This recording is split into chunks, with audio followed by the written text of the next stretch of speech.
Warning, this episode has adult language. Listener's discretion is advised. Hey everyone! Yes, I am back from the dead, and I do apologize for being gone so long. This episode of Alternative Universe is a little different from the others. After I am done talking, an entire uncut interview will be played. Just wanted to give you a heads up, and Cassidee's Twitter will be put in the description below. Fair warning, we do talk about Pokemon at one point. Enjoy! Hello. Hey, how are ya? I'm doing well. How are you? I'm doing pretty good, thank you. Yeah, absolutely. I'm at least thankful that we didn't have to have it yesterday at 10 in the morning for me and 8 a.m. for you. It's really not a big deal. I'm up pretty early anyway, as it is. No, I try. I try to get up early, and then I lay in bed contemplating life. And then I kind of roll out, and then I slug my way to go like get dressed. It's a process. You're in college. That's fine. You can do that.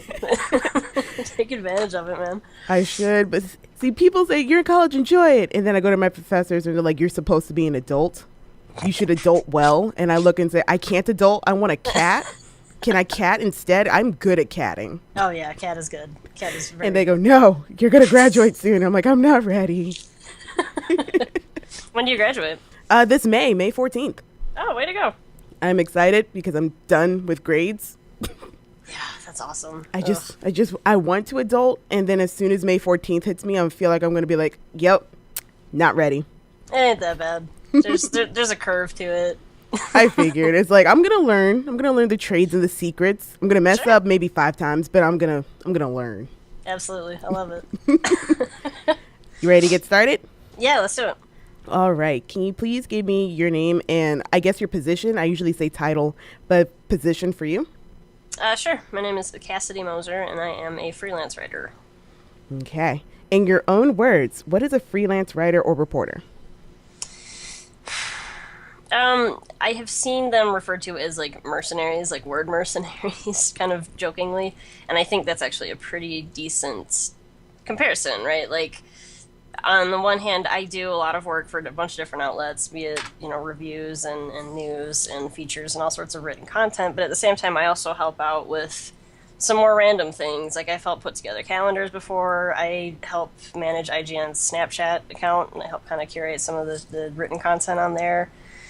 So it's kind of like you have a diversified skill set, and like freelancing in any industry, because it exists in a lot of different industries, is really just you taking your skills, being flexible with them, and using them to help people kind of bridge the gap when they need something made up for that they might not necessarily have on staff people available to do, if that makes sense. Yeah. Okay. Because I always see the title freelance, and I know I can't just like Google it and I'm like, okay, that's the definition. No, I understand that it's different for everyone. And I just wanted to know, like, what was your definition? Yeah. For me, I mean, it's very much, I work for myself, but at the same time, I work for a bunch of different people. Like, it's a client relationship, you know what I mean? Wherein, like, I have people who I consistently work for, and then I have people I occasionally do work for, and it's kind of, I work for myself in that I set my own hours and I have to stay on top of my own to-do list for the day. But at the same time, like, I also do work for people, because if I don't get my end of the bargain up, then like I've totally screwed them over as far as their content scheduling or whatever else they need help with. So it's kind of, yeah, you're kind of a gun for hire in terms of, which is, I don't know, it's a weird way to put it, but that's pretty much to me what a freelancer is.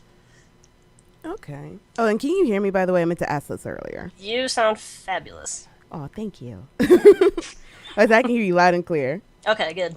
How did you get into it? I'm no lie, I'm kind of expecting a lengthy backstory, but that's also what I want to hear at the same time. But like, how did you get into it? Is this like what you wanted to do? No, actually, I originally went to college for music production.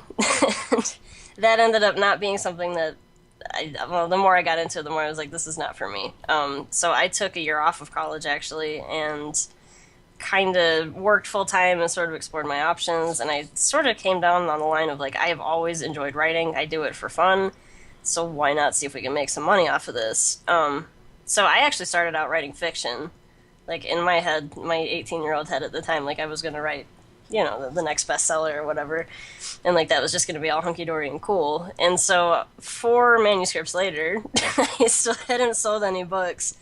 And so I was like, all right, this is not working, so what else can I do? And like I've always been interested in like mixed martial arts and like kind of that whole coverage of the fight world and that sport, right? And so I was like, well, you know what, I have knowledge of this right now, so let's start doing some writing for this. So I started doing just a lot of free kind of volunteer, non-paid work, just for a couple outlets, and then I occasionally got the paid gig. I wasn't sustaining myself off of this. I had another job at the same time too, and I started kind of building up something of a history with this, and that was really fun. But it kind of hit a point where I was like, all right, I'm not making enough money to justify doing this. So I started looking at what else I was interested in and what other areas I could pull from that I had enough expertise to feel comfortable writing about. And I'm a huge nerd and I love video games and movies and comics and all that stuff. So I was like, well, let's see what we have going on with this. So I ended up writing for a gaming site. And I did that as a volunteer for probably about 2 years, and I helped edit a lot of the work that people were putting up on there. I helped manage a lot of the content and stuff, and eventually I hit a point where I was like, all right, I need to be making more money. This is not something that I want to be doing. I don't want to work part-time for the rest of my life. So I started just researching, and I'd seen that one of my friends had gotten like a reviewing gig over at IGN, so I got in touch with him. And he pointed me out to a couple different resources, and so I eventually figured out how to go about freelancing, and I started firing off pitches, and, it's just sort of been a slow build of attrition from there. I've been doing this for about 2 years, and I've been doing this full-time for about 5 months. And so it's just been a whole process of sort of building up clientele, building up rapport, and nurturing relationships with editors and different websites and stuff, and that's just sort of helped spin out into new opportunities. And yeah, it's all about staying vigilant with it, really. Kind of always making sure I'm getting in touch with new people and always firing off content to people I've been with for a long time. So that's pretty much how I went about doing it. And someday I will go back to writing fiction, but this is what I'm in for right now. I hope to see your name in a Barnes and Noble as I cry over the price I have to pay for one book. And it's like, it's your name. It's like, she's like Stephanie Myers, but better. And actually good. I'll send you a free copy. No. Yes. I am down for free stuff. Oh, absolutely. What is work like for you? Work is weird. Because I think a lot of us are very conditioned, 9 to 5. You put in, certain hours a day, and then you can call it quits at a certain point. And, that I thought that's what freelancing was for a long time, and I realized that I burned out very, very, very quickly when I did that. So work for me kind of varies day to day. I have consistent stuff that I do every day, but then I also have long-term projects that I'm usually working on. So, I mean, an average day for me is maybe 4 to 5 hours of work, but that's uninterrupted, just, biting down and getting through it sort of work. And it's a little different. It's very different from a typical 8-hour workday, where you take breaks and stuff like that. For me, I just tend to work better if I sit and just buckle down and go, all right, I'm going to hammer through these 3 stories, I'm going to get this done, and I'm going to outline that, and maybe send a pitch off for the day or something like that. So it changes. I usually try to set up exactly what I need to get done the night before, so that I have some kind of an idea and an outline that I can sort of check off as I go. It varies. There are some days that I start work at 8 o'clock in the morning. There are some days that I don't start work until 1 o'clock in the afternoon. I've worked as late as midnight before. There are some days I can just take off if I need to. It kind of just sort of varies depending on what my schedule is and what I have to do that week. Okay. I wish I was like that, just sit down and do it, but then I magically end up on YouTube for 4 hours. And it's hard. I don't know how I do it. It's a curse. I try to get rid of it and it does not happen. I actually have purchased software that will lock me out of social media accounts because otherwise I will end up on Facebook looking for one thing and then, 20 minutes later I'm like, reading through somebody's angry post or whatever. I'm like, oh my gosh, I need to work. That is me, except I'm like on my phone looking at Vines for the next 2 hours because Yeah. only 6 seconds. I can do that. Exactly. You had said earlier that you'll usually like do your pitches and then you'll do the story, get the story. And who do you report to? Like, who's your boss? It depends on the outlet. Like there are, like for IGN, if I do features work, it's with Justin Davis. If I'm doing news work, it's with Andrew Goldfarb. Like if it's, like I do a lot of work for Kill Screen too, and it's Jess Joho and Clayton Purdom that I work with over there. It's usually managing editor or features editor types that I end up working with the most.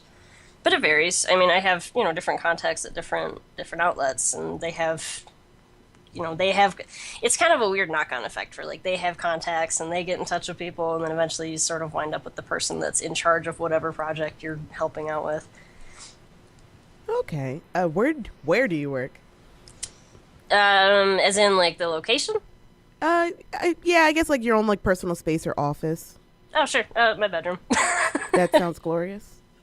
It is and it isn't. Like, it's a weird thing. Like a very good friend of mine, he's also a freelancer, and like he can't play games on his computer anymore because that's like where he works. And like I have the very same thing. Like I have a really hard time getting into PC games because if I'm on my PC, it's because I'm working usually. So it's kind of a weird thing. Similarly, like if you're in the afternoon and you're just like drowsy, like some afternoons like I will just be so drowsy, and I'm like my bed is like right behind me. I could just like stand up and fall backwards on it right now. So like it's weird. Like you kind of have to mentally shift into that, I guess. Like I would love to have a dedicated office. I just don't have the space for it right now. I understand. I do all my work on my bed as well, but I like purposely sit in an uncomfortable position so that when I actually relax, it's like, yes, I'm in my bed and I'm not doing work. Yep. That's it. And I always feel like on the other end of my bed so I can actually separate like what I'm doing. I'll just be typing away on a paper. Then as soon as I take a break, I'll sit on the other side of the bed and be like, I am so happy. I like that. You got like a business side. Mm-hmm. But then sometimes I'll just be like on the comfortable side and I'm like, man, I am just not getting work done. Why is that? And I'm like, I'm on the wrong end, and I'll just switch. I love that. This is a two-parter question. It's okay. What is a good day of work for you? And then what is a bad day of work for you? Oh, that's good. You know what? It usually starts off in the beginning of the week that I'm like juiced. Because I used to work weekends too, and I've lately kind of cut back on that because I was getting burnt out really quick. So Mondays and Tuesdays are usually a pretty good work day for me. And a good work day is when I can clear out my entire to-do list and then maybe get a little extra done. Especially like if I can stay on task and kind of stay focused on that, like even better. That's just, gravy.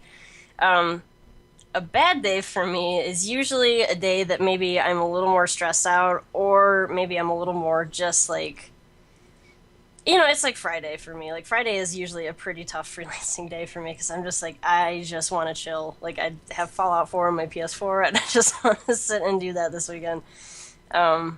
So like those days I usually kind of have to give myself some sort of incentive. Like, all right, you work for 2 hours uninterrupted, you can take a break, something like that. But like bad days for me, I try to get just the bare minimum done. And like, I'm not necessarily happy, but I'm satisfied, if that makes sense, I guess. Oh, totally. It's like I got some stuff done, not as much as I want, but I'm not going to kill myself because at least I got something done. Yes, exactly. Like that's just sort of the trade-off that I make. That is totally me with a paper saying I started it today. I deserve a whole day break and I'll start again tomorrow. Yeah, you know what? And I will do that with features because like writing a feature is very much like, well, okay, being a freelancer is very much like just being in a permanent English class because you're just writing papers, really. So, like, I will do that. Like, there's one day that I'll look at it and be like, I really should start this thing. It's due next Tuesday or whatever. And so if I'm just not in a place where I can write it, then I'll outline it. And I'm like, there you go. Like, I still made some sort of work on it. I still made some kind of progress. It's not necessarily what I wanted, but it's better than nothing. I can understand that, definitely. I'm kind of like, for as we keep talking, I think of freelance reporting as like a college student. Yeah, kind of. And it's just like, oh no, the days I don't want to relive. No. You're a college student, but like, I enjoy it. Like, it's kind of a ridiculous job, but I still really like it. Mm-hmm. I did most of my degree online. Like, that's just the kind of working style that suits me. Like, I do okay when I have to be self-motivated, and it's not for everybody, you know. Like, anytime I have people asking me about it and like if they should move into it, it's like, to me it's like, well, you know, you have to ask yourself that, because it's not a career that just anybody can do. Like, you have to be able to sit down and just say, all right, I'm going to do this. Which is tough, and like, it's something that I've had to figure out my own ways to navigate. But yeah, it's kind of like being a college student in that you have to be on top of things, because if you're not, I guess the stakes are just higher, right? Like, if you don't turn a paper in, you get a bad grade, and like, you still have a chance to kind of make that up sometimes, depending on where you are in the semester. But if I fail to submit a feature on time, and I don't talk to my editor, and I don't sort of try to sort things out, that could be the end of that gig, and like, that's a loss of money for me. So it's kind of a life or death thing. I can totally understand that. Similar for like me as well. I'm a communication studies major here at Longwood University.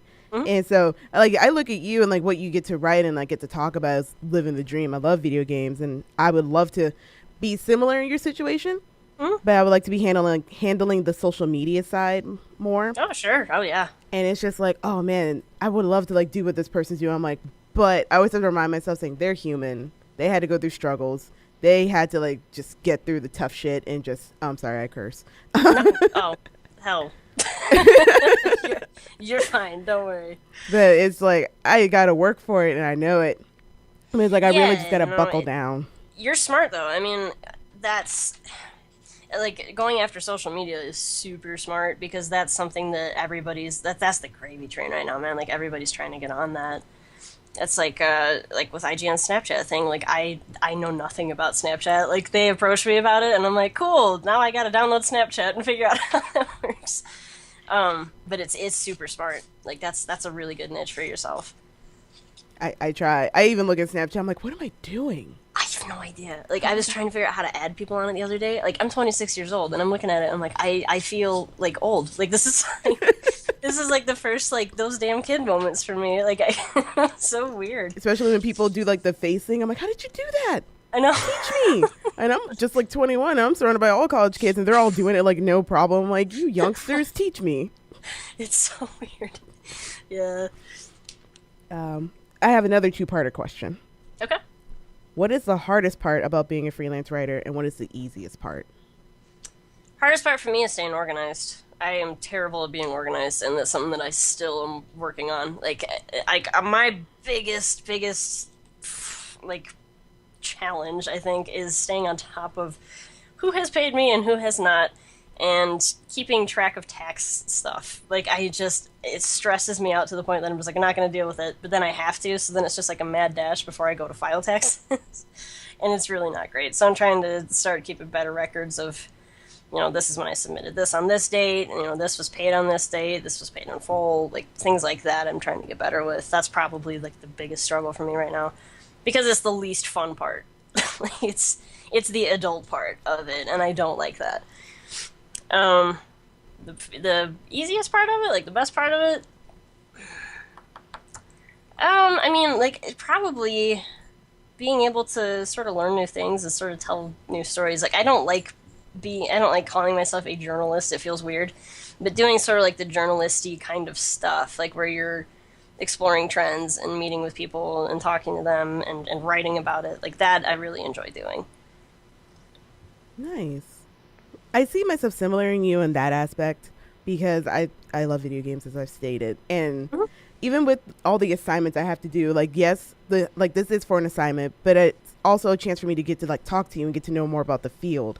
And I was like, as I get to talk to you, I'm like, oh, I can't believe I just got to, like, talk to Cassidee. That was an amazing moment. And I got to, like, talk to a news editor over in Game Informer, Michael Footer. I'm like, oh my gosh, that was amazing. Oh, Mike's such a good dude. Yeah, He is so funny. yeah, he's awesome. And then I got to talk to a writer for iZombie on the CW, and I Oh, was like, cool. what? I can't believe this is just happening to me. And even my professor looks at me and goes, you know, I met you 4 years ago, and I could tell you to your face that you would not have done this if you hadn't like grown up and just accepted that you gotta have to like step outside your bubble and just learn some new things and adjust. That's awesome. Yeah, and that's the fun of it too. Like I totally get selfish and fangirly about some of this stuff where like I have a feature idea and I'm gonna spin it so that I get to talk to some of my favorite comics creators. And it's the best thing. And it is kind of nerve wracking. I mean, like interviewing is something that I've had to get, decent at just from kind of just grinding through it. Because you do get nervous, like beforehand, like, oh, I don't want to sound stupid or anything. But like, if you treat it like a conversation and you just sort of explore their work, especially if you're a fan, like, it gets to be so much fun.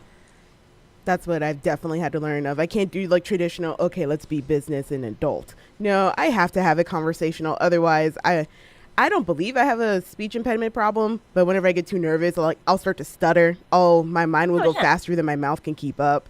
And then I just look at them and saying, I'm sorry, I need to leave. And then I'll just kind of say deuces and I'm out.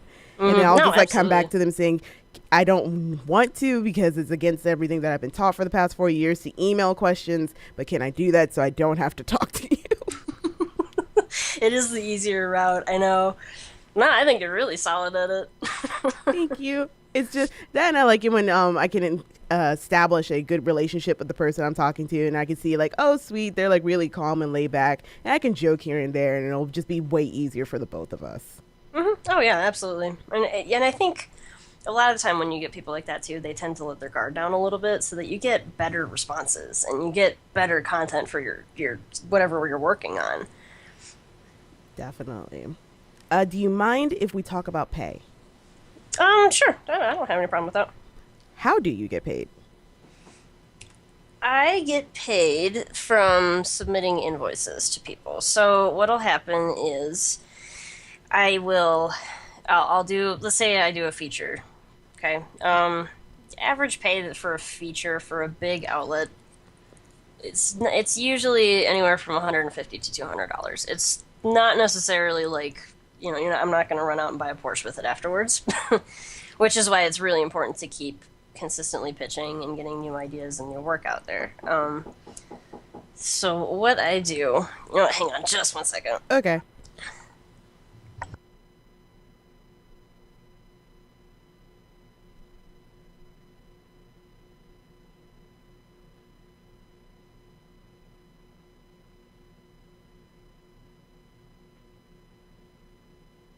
Okay, sorry, I had somebody wanting to talk to me.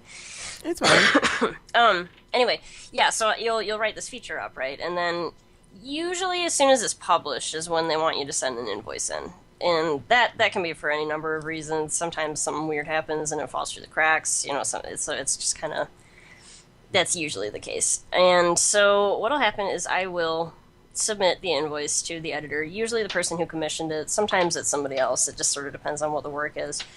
And then typically it pays about 4 weeks later. I think that's probably like the average because their billing departments have to sort of process it and stuff.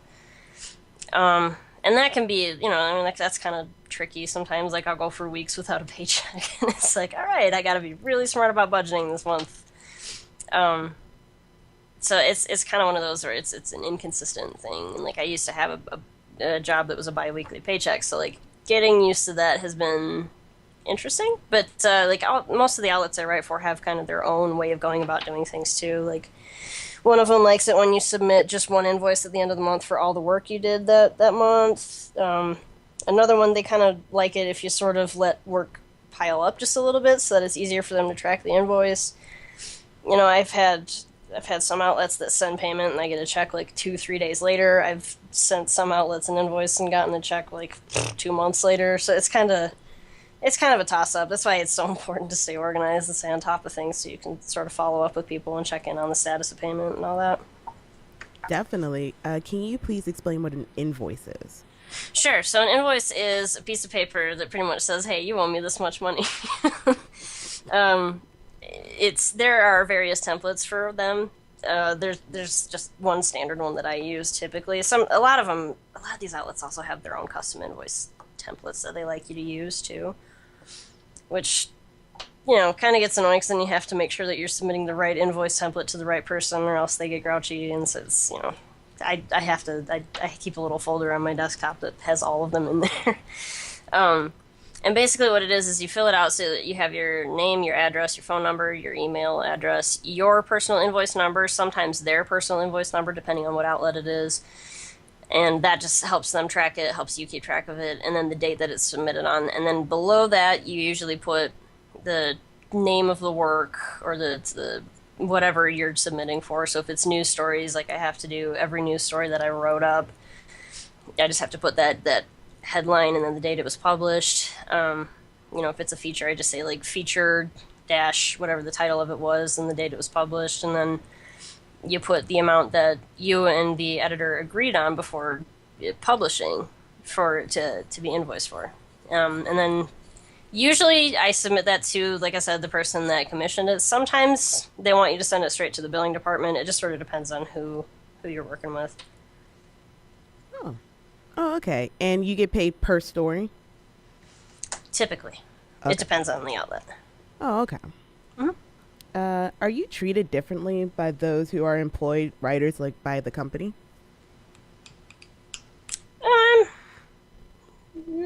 I mean, maybe a little at first, but like I've been with IGN for over a year, and like I have pretty good relationships with the people that work there. So like, you know, I can kind of email them. I can sort of play a little bit more loose with pitches and with communication with them, just because I know them and they know me, and I have a good standing with them. I mean, I've never had any really negative experiences, which I'm very grateful for, because I've heard some horror stories before from other people, and like I've been very fortunate to have really awesome people to work with. That's good. Mm-hmm. As soon as I asked, I'm like, I am so prepared to be like, I'm so sorry that happened to you. I've actually been really lucky. Like, I mean, I've had like payments that, you know, maybe something got weird, so I didn't get all of it at once, or like something like that. But most of the time, the people that I've worked with have been really cool, so I haven't had any major issues at all. That's good to hear. Mm-hmm. Since it is freelance, is it typical for you to just work with multiple companies, and do the companies like expect you to work for like not just them but others? Yeah, like it's like I said, like I'm hired work, so they know. Like that's one of those things. Like sometimes before I sign a contract with somebody, like I'll make sure they know, like, hey, I write for these people too, and I'm not going to leave them unless you're willing to pay the difference for it. But yeah, most of the time they understand that. Like they know that that's just part of the game. That's what you do. You are just a writer for hire, and you're out there just putting your work up wherever people will take it. Where it gets weird is, excuse me, if you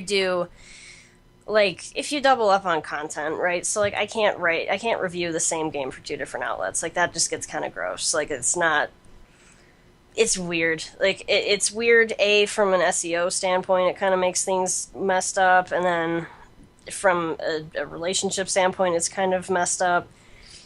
If you know, like places where I've been in weird areas, like where I'm like, I don't know about this is kind of a gray area for me, is like if I preview a game or if I interview a game maker and then somebody asks me to review the game that they're doing, like sometimes that can get a little weird with outlets. So for me, it's kind of just a process of communication and just like letting people know, like, hey, this is what I did over here. You know, if you feel comfortable with me doing this, then yeah, let's go forward with it, or let's work out a solution for something else. But that's the, like, people know the deal. Like, people know what a freelancer does. Like, they know that we work for multiple people at once.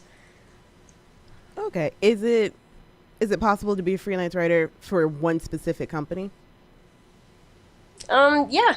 A lot of the time, if you do that, you're not necessarily just a freelancer at that point. You're just a contract employee, which means that you're not necessarily like a formal part of their payroll, but you get paid much more than a standard freelancer would.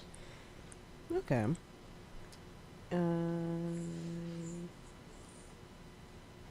Why gaming? Because it was like one of my big loves. Like, when I was working on like jujitsu stuff, and I realized that that market was just too niche. I couldn't make enough money off of it. Like, I was just looking at my other interests, and I've loved video games since I was a kid, and I was like, you know what, I feel like I could do something with this. It was let's see, I kind of stopped for a little while. I took a break like in high school. I didn't play a ton of video games from like junior to through senior year. Um, and then after the fact, I picked up Fable 2 and I played through all that and I loved it. And that's kind of what got me back into it again. And then I picked up Mass Effect. And playing through that game, like, it was just so different. It was so unique and I loved every second of it. And like, I just realized like I had so much I wanted to say about it, and I'm like, well, I should try writing about this. And so that's kind of where I started getting into things a little bit more, and that's when I started really listening to more podcasts and kind of digging in deeper below just like checking the front page of IGN or GameSpot or whatever. And I was like, what is this? How do we do this? And it was a whole different world of writing, and that's kind of why I was like, okay, this is kind of cool. I wanna jump into this and play around with this a little bit because it's different. Nice. I can definitely understand that. Once I saw like this could be a career of I can talk about video games of all different kinds and get to know like what other kinds of video games do I like personally, because I'm a console gamer. I love the PlayStation. I'm a Sony girl all the way. And it's like, oh, I love the Uncharted series. I loved Lollipop Chainsaw when that came out. The weirdest game to play in the world was that. A weird game. But I absolutely loved it. And that's the one with the girl that had like the boyfriend's like head on her belt or something, right? Yep. My mom walked in and was like, "What are you playing?" I'm like, "Lollipop Chainsaw. What is it about?" I'm a cheerleader, zombie slayer. Yeah, I kind of wanted to ask for Bayonetta 2 for Christmas, and I'm kind of like, my family just gonna think I'm the weirdest person ever if they see me playing that game. My family knows. They're like, "Do you want clothes, money, or video games?" I'm like, "Can I have all three?" And they go, "No, you have to pick one." I'm like, "Well, I'll take money because I can get both at some point in my life." This is true. That's smart. And that's all I end up like saying to them every Christmas. That's awesome. Yeah, it's usually for me, I'm like, I don't know. And then eventually, like, probably about 2 weeks before, I'm like, this, definitely this. This is what I want. Definitely.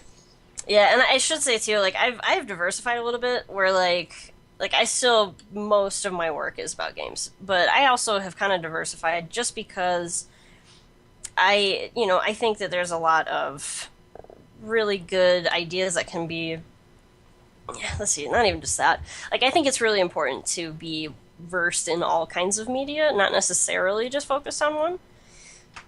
Because, like, I'm starting to do more work about comics. Like, I'll do reviews about comics or interviews with comic creators and things like that because I love comics and I find it interesting to talk to these people.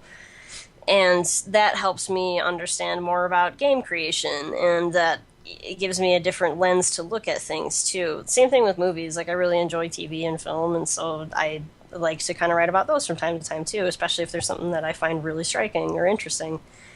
So I'm trying to diversify just a little bit because I'm kind of one of those where if I sit on something for too long, I get too comfortable with it, and then I don't feel like I'm growing anymore, so that's when I start trying to branch out and do something that I'm not necessarily as good at, just so I can improve. Definitely, I totally agree with that. Would you recommend this field to anyone? Yeah, I would, but it would need to be a person who knows themselves well enough to know that they can do this job. It's not necessarily one that I think anybody can do. Just like I can't work in construction. I'm way too small and I am not gruff enough for that.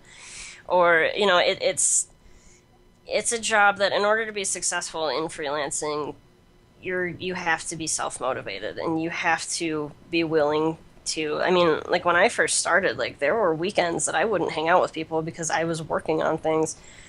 And like it kind of sucks at the time, but like that's part of the reason that I am where I am, like is because I knew that I had to do this if I wanted to get to this point. And like it's not fun, it's not a great call to make sometimes. But, if you can do that and if your personality suits that, then yeah, absolutely, I would say go for it. Yeah, it's just kind of it depends on the person. Like to me, it's a question of how self-disciplined are you?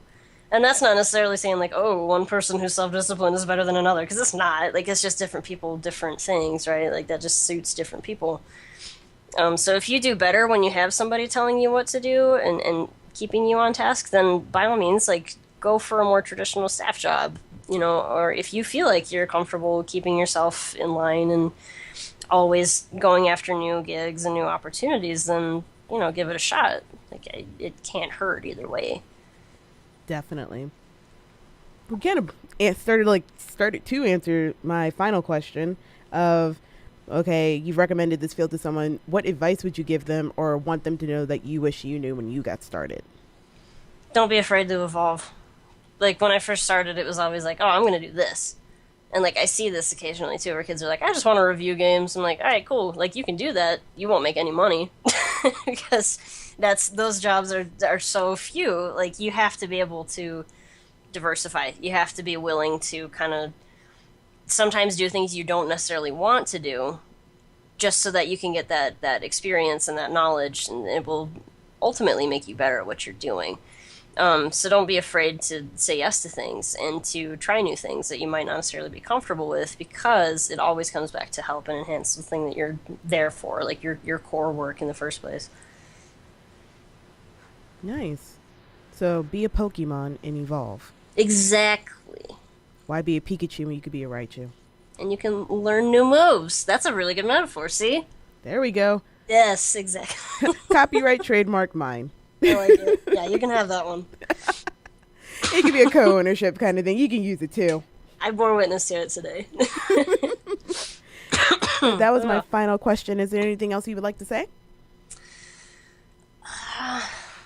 I mean, give it a shot. Like, people get into freelancing for many different reasons. Like, I did this for a career. There are people that do it just for fun, and I think that's awesome. Like, if you know what you're doing it for, like, then just go crazy. Like, if you're doing it just for fun and just to kind of have some occasional fun money coming in, like, that's awesome. If you're doing it because you want to go full-time, like, that's awesome too. Just kind of know what comes with both ends of that. Like, how much work it's going to take on either end of that in order to get to where you want to be. But yeah, I mean, give it a shot. Like I said, the worst that happens is you send off a pitch to somebody and they say no thank you. That doesn't mean you burn. Like, you don't get, taken out and publicly shamed. Like, it doesn't work. That's not what happens. You just sort of retool things and fire it off somewhere else. Definitely. Never give up. Always keep trying. Yeah, absolutely. But thank you so much for taking the time for, like, talking with me. Oh, yeah, no problem. If you have any follow-up questions or anything, you can always, like, I'm always on Twitter, or you can always email me, too. Oh, thank you so much. Yeah. Best of luck with your project. Thank you. And as soon as it's done, I will be happy to send you a link if you would like one. Oh, yeah. Awesome. Will do then. I hope you have a wonderful day. Thank you. You as well. Thank you. Bye-bye. Take care.